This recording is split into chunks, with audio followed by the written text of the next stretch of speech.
y justamente, digo, como la comunidad internacional, les diría, en un montón de aspectos, no puede hacer nada, en un montón de situaciones, lo vemos en distintos puntos del mundo, pasa lo mismo con los regímenes que, bajo una fachada de democracia, se instalan y ya llevan muchos años. Y hablando de eso, la otra nota, ¿no? De Cuba. Cuba, con una situación económica durísima, los cubanos, si bien tienen una gran resiliencia, hay momentos que dicen basta. Y es lo que está pasando ahora, ¿no? Con precios del combustible por las nubes para quien puede pagarlo. Están acostumbrados a no tener electricidad, pero 10 horas diarias ya le cuesta a cualquiera, sin alimentos. Bueno, esa es la realidad que ha movido un poco la estructura política por estos días en Cuba.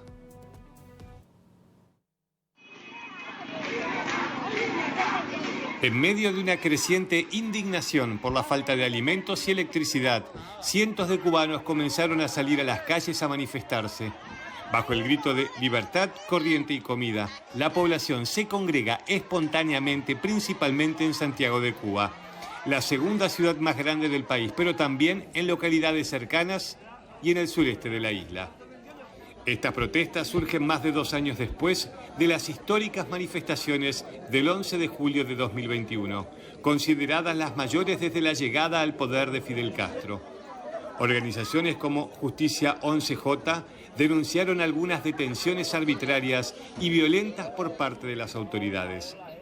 La crisis económica en Cuba se profundizó con una contracción de la economía en 2023. A principios de este año se implementaron medidas conocidas como paquetazo económico, que elevaron los precios de combustibles, transporte público, gas y agua. Se estima que el 88% de la población cubana vive en la pobreza. En las últimas semanas el gobierno implementó cortes de electricidad programados, apagones que se volvieron cada vez más frecuentes, que duraron en algunos casos hasta 10 horas y que colmaron la paciencia de muchos cubanos. Hay malestar, el pueblo está irritado, yo estoy irritada. Los mosquitos, uno no puede dormir bien, porque cuando va a venir la corriente, ya uno no le espera, al menos yo ya no le espero. Yo estoy alterada, no puedo dormir bien. ¿Usted imagina que las personitas que no tienen gas, que se le acaba, que tienen que cocinar con la corriente, cómo podemos cocinar? ¿Cómo? Hay que esperar a que venga la corriente a la hora que viene, para esa hora comer. ¿Cómo? Los niños no tienen deseo de ir a la escuela al otro día. Es difícil, compadre. Y me llevo por los menores de edad. Uno es grande, si va a la corriente, por ejemplo, a 2 de la mañana, yo me siento en el balcón y me echo aire con un cartón. Pero hay muchachos chiquitos que tienen que ir a la escuela al otro día. Entonces, aparte que no se llenan bien la barriga, porque se acuerdan medio hambriados. Suponiéndose que van a tener un sueño tranquilo y profundo. Tú te imaginas a las 2 de la mañana un apagón, esos muchachos, a sudar. Y a esa hora le pica aquí, le pica allá, y a esa hora le vuelve a dar hambre. Y es una jodedera por la mañana y para irse para la escuela. Van sin deseo. No, 100.000 años de conocimiento cuando llegan a la escuela. Eso es primitivo. Vivir sin corriente es algo primitivo. El problema energético responde a la falta de mantenimiento en las centrales termoeléctricas terrestres, que ya tienen más de 40 años de explotación. El gobierno cubano responsabiliza a las sanciones estadounidenses de décadas por la crisis de su país, aunque analistas y organizaciones internacionales también señalan a las decisiones del gobierno como contribuyentes importantes de la situación actual. El cambio tiene que venir. El cambio tiene que venir. Porque lo necesitamos. Ya no hay ignorancia, existe internet, existe Facebook, existe un poco de medio que ya no estamos ignorantes. Ya estamos claros. Entonces, no nos oculten más las cosas, vamos a hacer las cosas como deben de ser, vamos a ver el cambio.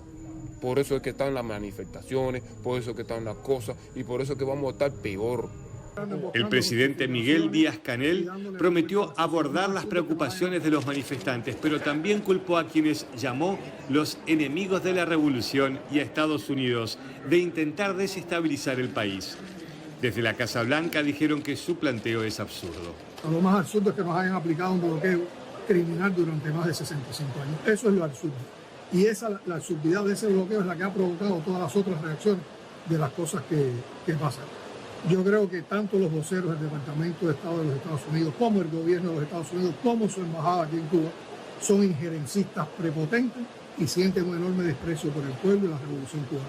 Y nosotros no tenemos que rendirle cuentas al gobierno de los Estados Unidos, a ninguno de sus voceros, porque nosotros somos libres, soberanos, independientes y vamos a seguir haciendo nuestra revolución a pesar del recrudecimiento del bloqueo, a pesar de que no hayan incluido en una lista espuria que solo le inventa un gobierno tan genocida y tan hegemónico como el gobierno de Estados Unidos de países que supuestamente apoyan el terrorismo. A pesar de la calma temporal que se estableció en algunas áreas, las raíces de la indignación persisten. Los cortes de electricidad y la escasez de alimentos seguirán afectando la vida diaria de los cubanos y dependerá del gobierno implementar medidas efectivas para abordar las necesidades básicas de sus ciudadanos.